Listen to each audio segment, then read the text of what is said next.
right, guys, back episode 22 of Out the Top. We've been doing this. That's almost half a year. Yeah. That's pretty good. We're what month is this? The 10th, October. Yeah. This is October the 3rd. We've got 22 episodes in.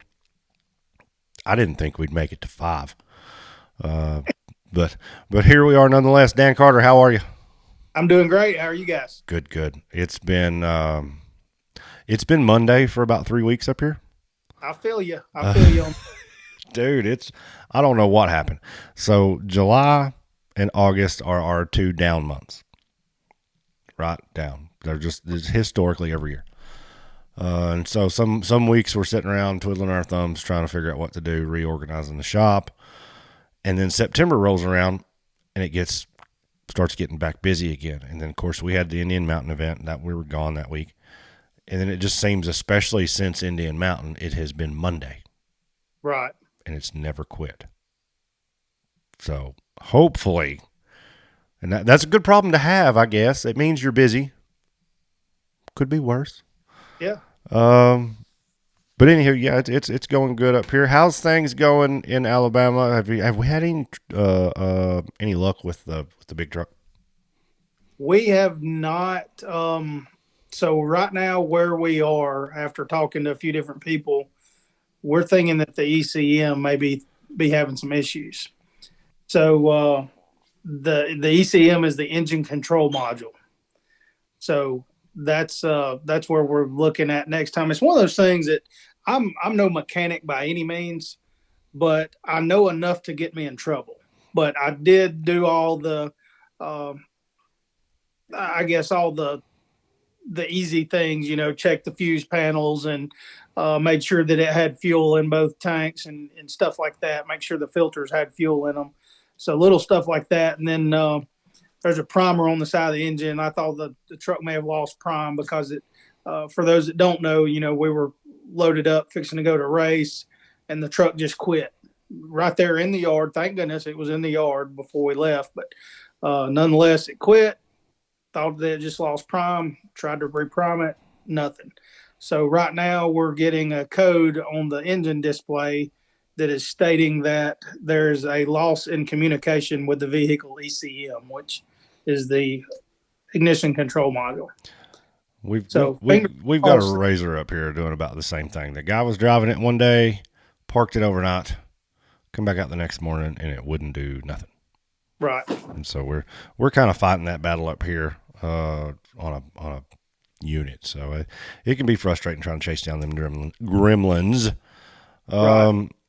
So before we actually get into the heart of what this episode is, which we're going to talk about Bikini Bottoms and all that coming up. Our last episode at Indian Mountain, we had Tony Ramos on, and he said something, and we talked about it, but I feel like we could have, I don't know. After I went back and listened to it myself, I was like, what in the hell did he even just say? Right. So for those, you might want to go back, guys, if you didn't hear the last episode we had a couple weeks ago. Tony Ramos from the Southern Bounty series, which they're famous for doing mud runs. He's dabbling into hill climbs and things like that. Does a little drag racing, does a little bit of everything, but his main gig's mud runs. And he was talking to us about prize money. Right. And his goal was $1 million season. Right. Now, I done some math. That's a lot of money. Right. And for some reason, when he said that, it just there was some background noise going on. There were people riding through the vendor area. And it's like, when he said $1 million, it just went over my head. And I'm just like, yeah, that'd be cool. Whatever. Well, and then it's like, I got to thinking about it. It's like, he just said $1 million. Yeah. As soon as we got done talking to him, I was like $1 million, like a million. Is that what was he talking about? And so when I was editing the podcast to put it out, of course I listened back to the whole thing, and I was like, he said he wants to give out $1 million a year. Yeah. And for this industry, mud runs, hill climbs, whatever, That's a lot of money. It is. And outside, and I don't know if the conglomerate out in Oklahoma, I don't know if they're giving out that kind of money. Right. And if Tony can get there, man, that's going to be huge. I mean, I don't know how many events he's thinking for this $1 million season. Right. I know I've talked to him recently. He said he had 7 mud events already lined up for next year, and that's all he really wants. Yeah. And, he usually gives out, he doesn't like to have an event unless it's a $25,000 payout across all classes. Which, that's not, that's over $100,000. That's $150,000. Right. I don't know how we get to $1 million. I don't know how many events he's talking for $1 million. But if he can do that, that's going to change our whole outlook. Right.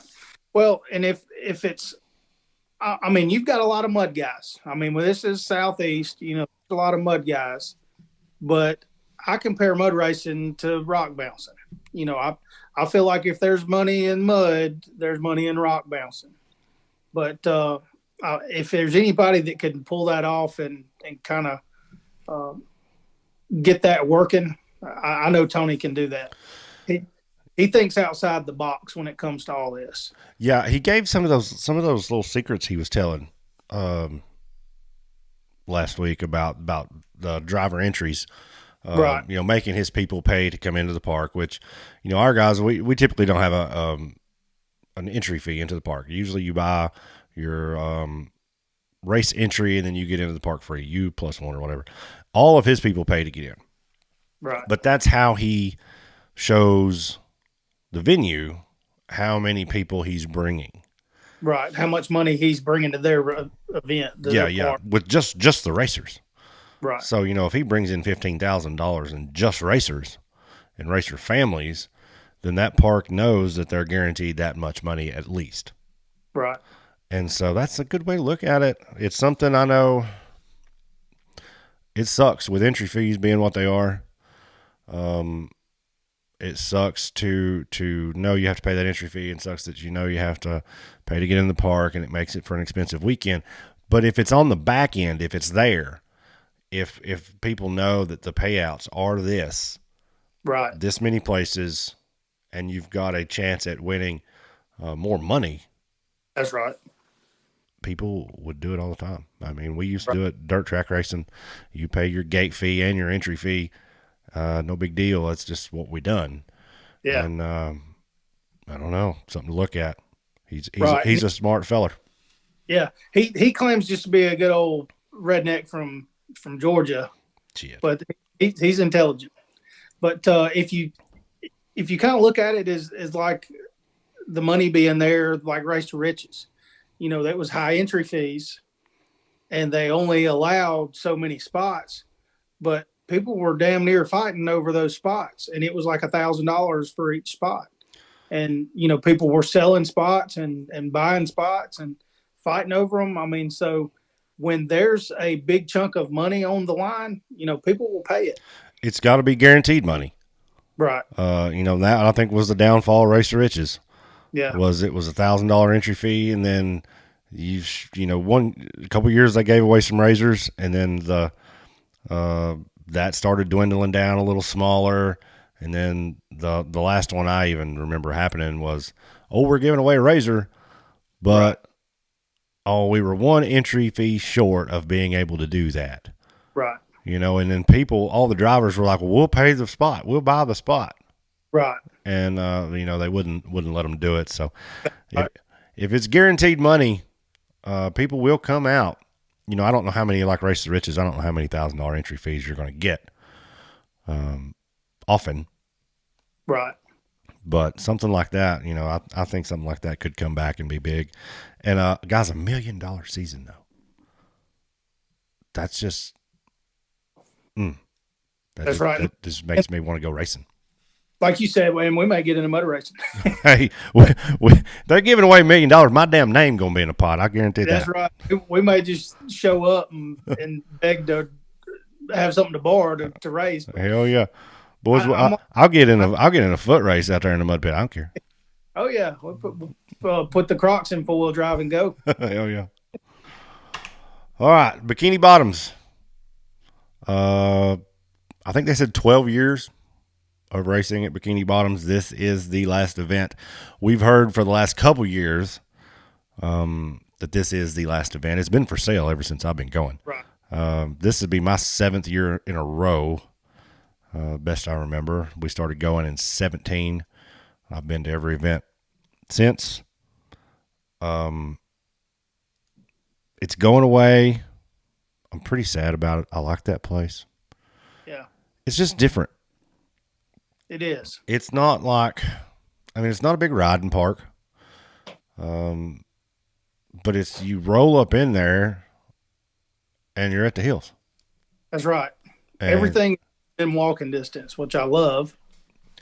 yeah, it's all right there. The only thing I wish there was more room for, I guess the racers at the bottom. Right. Where everybody could be, the racers are all parked up on the top hill and everybody else is down at the bottom. I wish there was room, everybody be together. Right. Outside of that, no complaints. Super cool place. I've always liked it. We had talked about a couple years ago. I think it may have been after our first event there. We had talked about not going back to set up to sell parts, but just going for a weekend. Right. There's not many off-road parks that I've ever said that about. Yeah. Like I like a lot of places, but as far as going to watch a race, if I had to pick one, it's probably there. Yeah. They built the concrete wall. I don't know what year it was, probably 17 or 18.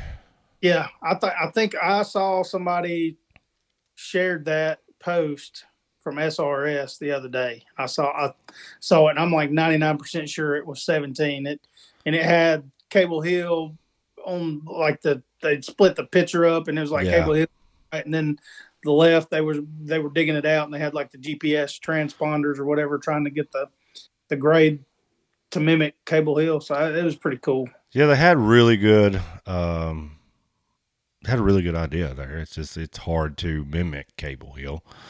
You throw a little water on that thing though, and it's pretty nasty. It's pretty nasty when it's dry, but it is definitely pretty nasty. You throw a little water on it.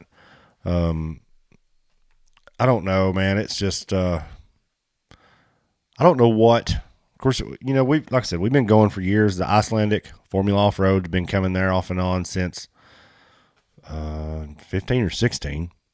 Right. Those guys put on a heck of a show. I'm sad that they're not coming back with us this time. Don't know what their plans are for the future, if they're going to be running or trying to ever coming back over here, trying to find somewhere else to go. I'd be interested to hear what their plans are, what their thoughts are, because I know some of those guys loved that place and some of them absolutely hated it. Yeah. Some of those guys had about the same luck as we did there. True. Yeah. So I don't know. It's going to be sad to see it go. Yeah, I'm with you. It's definitely bittersweet because it's one of those things that, every time, I don't want to jinx us, but in the past we have not had great luck there, and I'm looking forward to see what Clyde has up his sleeve to replace that park. But I'm like you. I'm gonna miss it because you pull up and you can see every race hill, and there's not that park that you can't see the race hill. Yeah. And you can't say that about a lot of places. Right. Of course, there's no trees hardly. The only place that you lose a machine is out in the kudzu loop. Right. Outside of that, I mean, you can see every inch of it. Now, when it gets dusty, you might lose one in a dust bowl, but I mean, outside of that, it's perfect for viewing. I don't know, man. We've got a big entry list for this weekend. The Rock Bouncers. Yeah, I haven't looked to see what the car count is for this weekend, but it's 20 something signed up. That's for great. for big bouncers. Of course, Wade Goode's making a return. Um, there was some other names on there that I hadn't seen in a while, and I can't remember them off the top of my head. But there was 20 something big bouncer entries. UTVs, Bounty I think was 10 or 12. Cup was 12 or 15. Stock was 10 or 12. A lot of kids signed up. So it's going to be. I feel like somebody mentioned it on a post somewhere. I think Clyde's going to throw some really long courses in. Right. Um, I'd say almost every run you'll use almost every inch of that place. The Cable Fable Hill, there'll be ups and downs, and then y'all be going up the slat walls, and it's going to be a good time, man. I'm excited about it, and I'm like you. I'm kind of curious though to see where we go in its stead, because we've not really had a whole lot of schedule changes in the last 4 or 5 years. Right. Hollerwood came and went. I remember a few years ago they had Busted Knuckle, had that off-road park for a little while. We went down there once. Right. Flat Nasty, I think we used to race there some. But there's not been a whole lot of change in the last 3 or 4 years. And Bikini Bottoms has always been one of those courses or parks that has stood. Every weekend, the first weekend in October, that's where we're going. That's right. So where do we go from there? I don't know. Yeah, I'm with you on that. It's going to be a toss up. I'm leaning more towards there being some flat nasty stuff going on. I just remember it sometime. I don't know the names. I don't know the scenario, but I just remember hearing through the grapevine that the owner of the park had a chance to lease the park out to somebody else to do. I want to say it was like Christmas light exhibits or something crazy like that, and it fell through, and I think he's got the park back now. So who knows? That may have been something to do with it. I don't know, and that may have been just false rumor. So who Well, knows? that's kind of like Bikini Bottoms. I've heard that it's going to be a hunting, something to do with duck hunting. Right. I mean, and that's big money. That's probably Right. bigger money than racing. That's something you can do. I don't know what hunting season is down there, but I'm sure whenever it is, it'll probably bring in a substantial amount of money if they've got anything to hunt. Yeah. But yeah, where do you go? Do we go back to Hollerwood? Do we do another run at Windrock? Do we try a new park? There's me and you were talking today. There's some places in Alabama I think could host a race. I really don't want to go back to Blue Holler. But where do we go? I'm on the Windrock bandwagon though. I would like to see a couple of races at Windrock. I have one every weekend. I'll just move in down there. I'll leave my stuff at James Shelley's house and just go get it when I need it. So yeah, I'm down with Windrock. I love that place, and I've been clamoring for at least 2 races there. Well, ever since the very first episode of this podcast. So that would be a good option. Then we've got, of course, Dirt Nasty here in Kentucky. Rush was new to us this year. New again, I guess you could say. So I don't know. I don't know where we go.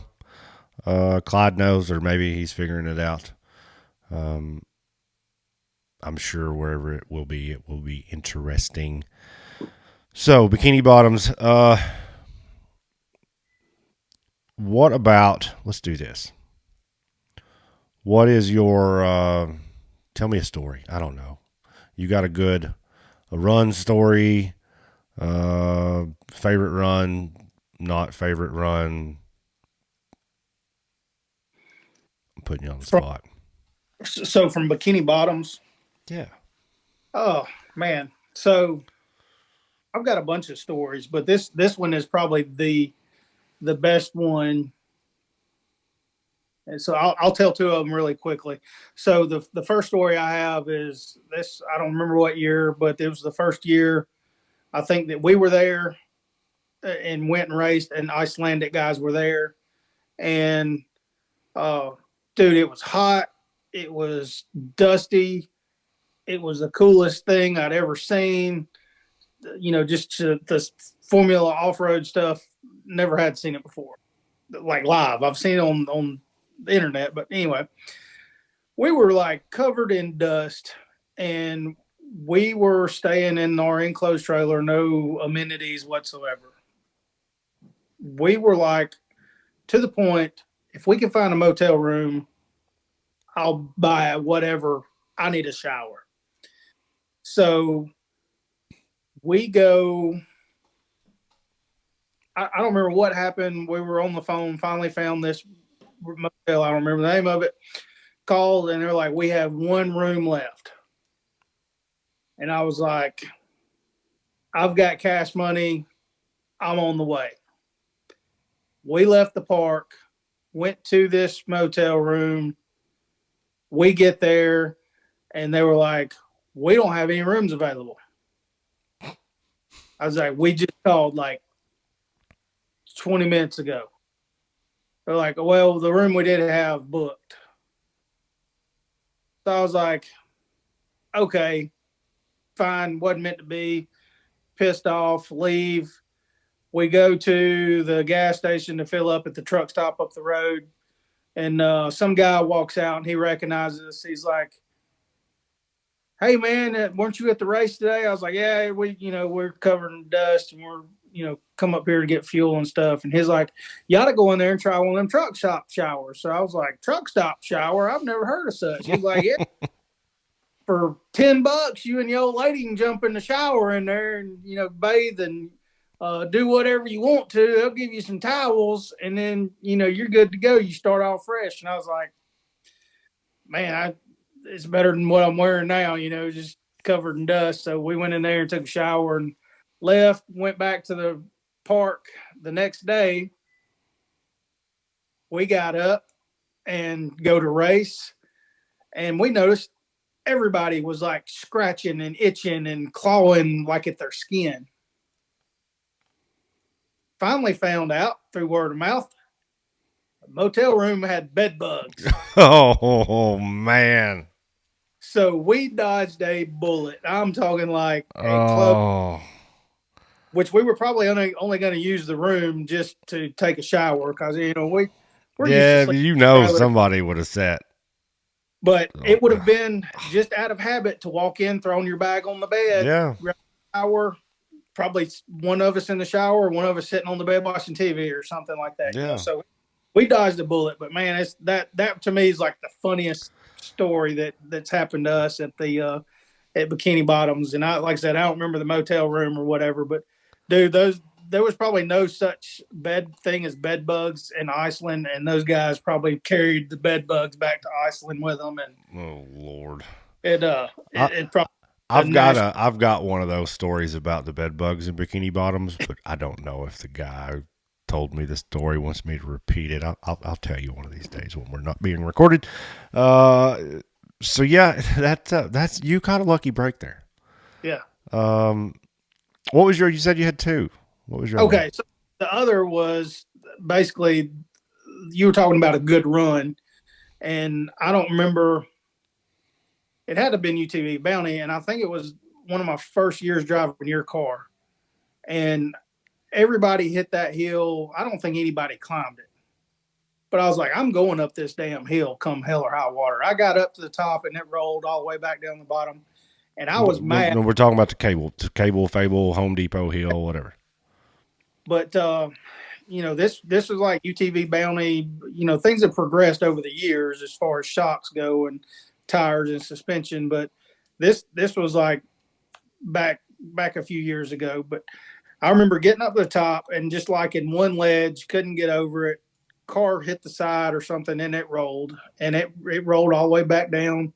I was able to land on the wheels, and I went out and I was like, I'm to hell with it. I'm gonna hit it one more time, and I just matted it. And I mean, it seemed like the car just drove like driving down the highway, like it hit the tops of every bump. I remember that run. And I don't think it ever slowed down. No, we were wide ass open and then get up to the top ledge and then fucking roll over on the side. Yeah. I mean, it's like made it further than anybody. At that point, all I had to do was finish the hill. Probably would have been on the podium. But no, damn it, Dan returns again. Well, that one, I remember that one. And then I remember that happening again in the red car. And it's basically the same thing. You got to the top. I can't remember if you rolled down or if you backed off of it. But you hit it a second time, and the car never slowed down. It was just like shot straight out the top. And then, of course, something happened in the run. I'm sure we probably didn't finish. Uh, it. I'm trying to remember where. So you went up that, then you come back down, and then we got hung. I think you got hung up somewhere else in the Oh, run. But yeah, that red car actually took that hill pretty well. yeah, For the most part. Now it matters a whole lot too. If it's dry, it's a whole lot easier. Like I said, right. you throw a little water on that hill, and it's pretty nasty. Bikini Bottoms, man, it's I don't know, dude. Last year I was way too drunk to be there. We're gonna tame it down a little bit this year, so I can stay married. Last year we got had a little too much fun. I don't know though. I think um, I think mine was probably 19 when I raced down there for finals. Um, I had run some other, so I'd run 4 or 5 other races. Nothing too extreme. We run Wildcat, Dirty Turtle, Hawk Pride. All those places. Nothing is really. You got hills, but there's nothing that long and that Right. tall. And so we run Cup down there, and I was nervous. I ain't gonna lie. Didn't have a good run. Neither run. Run the second run with no back brakes. I didn't realize that. Stopped at one of the hills to go down, and I remember Matt Myrick was standing there filming, and I stopped at the top, and he looked at me and he said, "What are you doing?" I said, "I ain't got no brakes." He said, "You don't need brakes. You're going downhill." And I'm sitting there trying to pump them up, trying to get something going. And when we got the car back down to the bottom, uh, we was looking, and I had lost a brake pad somewhere, so I didn't have no Yeah. back brakes. But yeah, we run 2 hills on Friday. Friday night, me and the boys stayed out a little too late. Um, and I think I've told this story before. We stayed out a little too late, and then Saturday came along. I had drawn number 1, so I Mm. was going first. I was extremely hungover. Couldn't go up in points, couldn't go down in points. Wasn't going to win the day. So when the drivers' meeting came around, they started calling names. I was like, "No, my car's broke. I'm done. There's no way I'm going down that damn concrete hill again, up it or down it, either one, and throwing up in my helmet. Like that's not happening." But it was good. I'm glad I got to run there. Yeah. Uh, Man, there's so many memories, but it's like I think I would rather go up it than I had come down it. Absolutely. There was it was one year I tried to run cup or something in the full body, and it's like one of those top ledges or whatever the wheelbase on a full body razor is. It's like right there at it, and when you nose off that thing, it rides the nose. It I hurts. mean, and My you're looking, my thing is we were running 30s on the buggy then. yeah, Because Cup Series, you want to run as small as hard as you can, keep the wheel speed because it's more of a coursey style run. So we run 30s, and going down that thing with no ground clearance. Oh, every one of those ledges, man, it's just boom, boom, boom, all the way down. I'm like, oh God, is this ever going to end? And yeah, of course, I was trying to go slow because I didn't want to hurt. I didn't care. Uh, yeah, I didn't want to do that again the next day because I'm pretty sure the next day we were doing the same thing back over it. I guess my favorite, man, would have been probably, I think it was 18, maybe 2018. You remember Kyle Lowry? oh yeah, So Kyle um, had we picked his razor up from some race, and brought it home here, put a wrap on it for him, done some other work to it. And then we were taking it back to Bikini Bottoms. We were going to drop it off down there. Well, he couldn't race. And something happened. He couldn't be there on Friday, but he not for the first run, I think. Yeah, he couldn't be there for the first run on Friday. So he wanted somebody to race for him. Well, jokingly, I said, of course, Tyler that used to work here with us, I said, well, Tyler will run it. And Tyler's like, yeah, I'll run it. He wasn't being serious. Well, we get down there, and I call Kyle, and I was like, hey, Kyle, we're here. We got your buggy. He's like, all right, Tyler going to run it? We were like, no, like we were joking. He was like, no, you said Tyler was going to run it, and so that's what we made plans for. Well, we didn't have helmet. We didn't have head and neck. We didn't have fire suit. We didn't have nothing. So we rounded all that stuff up, and Tyler had drawn, I want to say he drew number 1 again. I think it was. I think it was number 1. And I was sitting there. He was in that car. I was throw up sick nervous because he never even drove a turbo razor. And here we are. We're throwing him to the wolves at Bikini Bottoms. Right. And I've got a video on my phone, and if you zoom in on the video, you can see the car at the starting line. You can see it bouncing. And, of course, I was at the perspective where I could look up and see a little bit. His legs were in that car just going up and down, shaking, and it was shaking the whole damn car. That's funny. He took off and actually done, I mean, he done good. They had the little stair steps, and he tried to double the first one and didn't quite make it. Ended up burning the belt and then run the rest of the run in limp mode, which is actually probably a blessing. But that was, dude, I never was so glad for that to be over with. I've been more nervous I get more nervous watching people race that I know and like than I do actually racing myself. Yeah.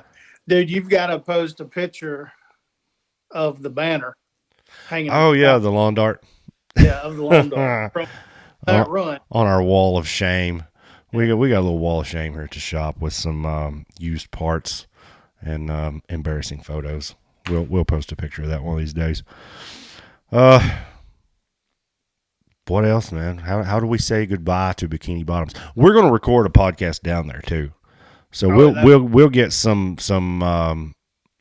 thoughts from some other people maybe that we can round up, whoever we can sucker into to coming and talking to us. But how do you say goodbye to that place? I guess the best way to do it would be to go win something. Wet t-shirt contest. We've got that. Hey, wet t-shirt contest and a karaoke contest. We got this on lock. All right, guys. Bikini Bottoms final event this weekend. We're headed down Thursday. I think Dan's headed down Thursday. Right. If you're watching this on YouTube, first of all, hit that subscribe button for us and leave us a comment down below. Let us know something about Bikini Bottoms. What is your favorite run you've watched? If you've seen it on YouTube, do you like the Formula Offroad guys? Who's your favorite rock bouncer? Just tell us a story about Bikini Bottoms. And then we're going to do another episode down there this weekend. We'll talk about those on that episode if we get any comments. Also, if you're listening on Spotify, go to the show's page, the Out the Top page, and there's a Q&A on there. Go to that and just leave us a comment on there. That first of all, that really helps our show. Second of all, but leave us some comments about Bikini Bottoms. Same thing for you guys listening on the actual audio podcast. We'll talk about that this weekend. We'll try and round up some guests for you. Other than that, guys, we'll see you at Bikini Bottoms. Daniel. Right on. See you. Bye. This episode is brought to you by Rock Life Off-Road. Check us out on Facebook, YouTube, Instagram, and TikTok.